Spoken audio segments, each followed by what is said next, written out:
I'm Jerry Gardner. I'm Mary L's grandfather.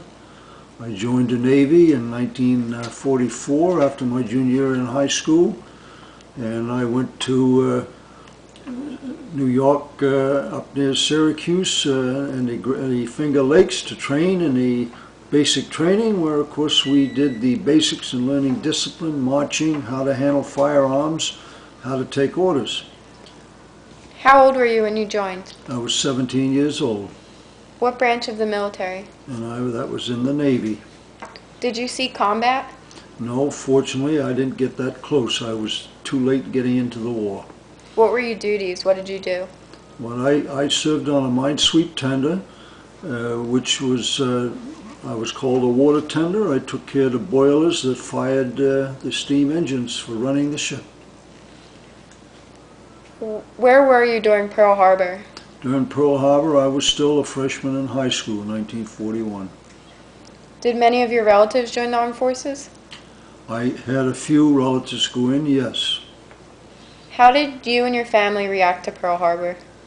Well, of course, it was a big surprise to everybody. It was just absolutely unexpected. There happened to be a Japanese envoy who was in Washington talking with President Roosevelt at the time it happened even.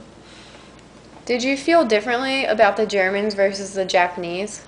No, to me they were both real bad people. In what theater did you serve?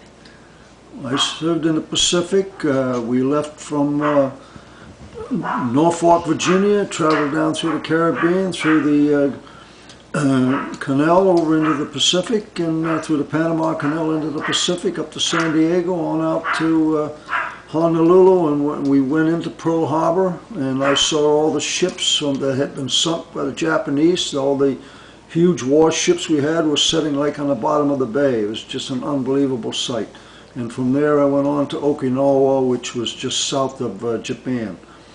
What's your opinion on the dropping of the atomic bomb?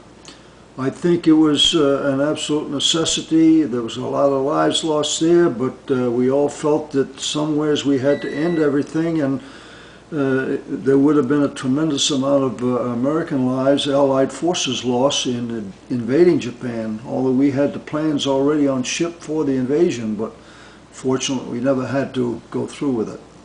Did your opinion change over time? Like, were you against the war at one point or for the war the whole time? No, back then, under the circumstances, I will say that everybody in the country was right behind the war because it was something we had been attacked. Our good neighbors in Britain had been attacked by the Germans, and the French had been attacked, and we were trying to help everybody. And so it was like a real cooperative effort on everybody's part. What's one distinct memory you have about the war? Well, the one I do remember very vividly, after the atomic bombs were dropped, my minesweep tender took a squadron of minesweepers into Japan, and we did minesweeping in all the harbors around Japan, and I had an opportunity to go ashore in Hiroshima where they dropped the first bomb, and I took pictures of it, which I still have, of how everything was just about flattened except their city hall and its dome, which was still standing. Did you ever lose a friend in the war? A good friend? Not a very close friend, no, fortunately, no. Okay, thank you for your time. My pleasure.